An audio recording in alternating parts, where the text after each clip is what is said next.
जय श्री कृष्णा दोस्तों। आज मैं आपको एक पौराणिक कथा राजा चंद्रसेन और शिवलिंग की महिमा की कथा सुनाने जा रही हूँ। प्राचीन काल की बात है। उज्जैनी नगरी, जिसे आज हम उज्जैन के नाम से जानते हैं, में चंद्रसेन नामक एक धर्मपरायण, शिव भक्त और पराक्रमी राजा राज्य करता था। वह परम शिव भक्त था और उसके राजमहल में स्वयं भगवान शिव द्वारा प्रकट एक दिव्य शिवलिंग स्थापित था। यह शिवलिंग इतना शक्तिशाली था कि इसकी पूजा करने मात्र से समस्त पापों का नाश हो जाता था और भक्त को अकल्पनीय फल प्राप्त होता था।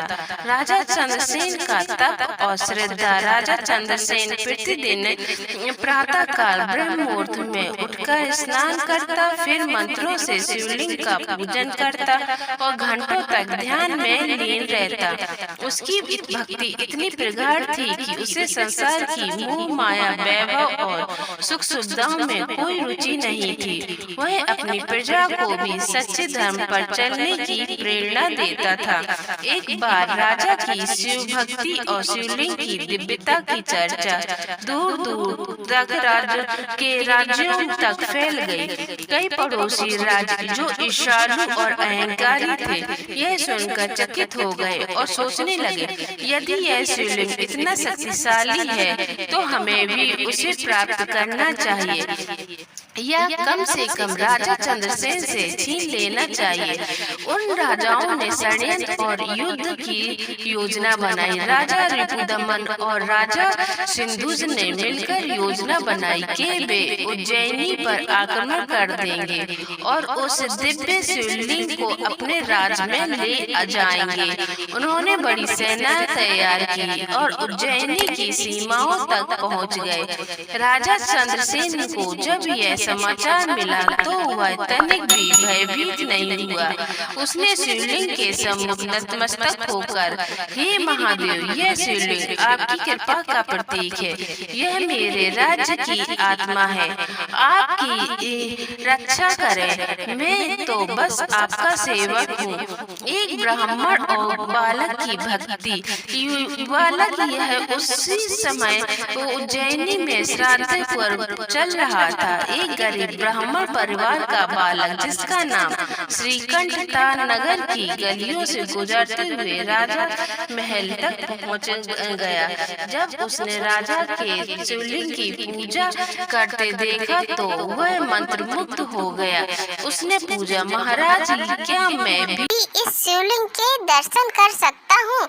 राजा ने उसे स्नेहपूर्ण बुलाया और कहा, बेटा, भगवान शिव के द्वारा सबके द्वार सबके लिए खुले हैं। श्रद्धा और भक्ति ही असली सपात्रता है। बालक श्रीकंठ ने भी शिवलिंग के सामने बैठकर ओम नमः शिवाय का जाप प्रारंभ किया और देखते ही देखते ध्यान में लीन हो गया। शिव का अद्भुत चमत्कार देखकर उधर जब शत्रु सेना ने नगर पर आक्रमण किया, तब राजा और उसकी सेना मोर्चा पर डट गई, परंतु युद्ध कठिन था। तभी श्रीकंठ ने मन में एक दृढ़ भावना उत्पन्न हुई। उसने भगवान शिव से प्रार्थना की, हे भोलेनाथ, यदि मेरी भक्ति सच्ची है तो आप प्रकट होकर इस नगर की रक्षा करें। उसकी यह अपार श्रद्धा सुनकर भगवान शिव प्रकट हो गए। उनकी जटाओं से गंगा की धारा प्रवाहित होने लगी। तीसरी आंख से तेज प्रकाश निकला। शत्रु सेना में भय और आतंक फैल गया। उनके रथ स्वयं रुक गए, अस्त्र शस्त्र निष्क्रिय हो गए।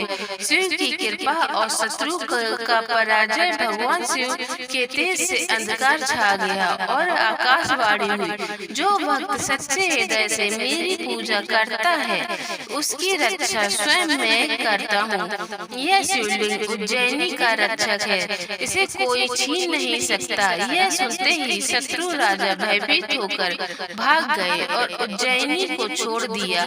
राजा चंद्रसेन ने श्रीकंठ को गले से लगा कर कहा, तूने पूरे राज्य की रक्षा की है। तेरी भक्ति महान है। भगवान शिव ने स्वयं उस बालक को आशीर्वाद दिए और कहा, यह शिवलिंग आज श्री मध्य काल के रूप में पूजित होगा और महाकालेश्वर ज्योतिर्लिंग की स्थापना उस दिन से उज्जैनी का वह शिवलिंग महाकालेश्वर ज्योतिर्लिंग के नाम से प्रसिद्ध हुआ। यह 12 ज्योतिर्लिंग में से एक है और आज भी उज्जैन में स्थित है। राजा चंद्रसेन बालक श्रीकंठ और समर्थ प्रजा ने मिलकर भव्य मंदिर का निर्माण करवाया। यह पौराणिक कथा हमें यह सिखाती है कि सच्ची भक्ति में अद्भुत शक्ति होती है। भगवान सदा अपने भक्त की रक्षा करते हैं, राजा हो या बालक। भगवान सबको समान दृष्टि से देखते हैं। ध्यान, श्रद्धा और आत्मविश्वास ही जीवन की सबसे बड़ी संपत्ति है। यदि आपको मेरा ये वीडियो अच्छा लगे तो लाइक करें, शेयर करें और कमेंट में ओम नमः शिवाय अवश्य लिखें और मेरे नोटिफिकेशन आप तक समय पर पहुंचते रहे तो बेल आइकन को जरूर प्रेस कर दें। जय श्री कृष्णा दोस्तों, राधे राधे।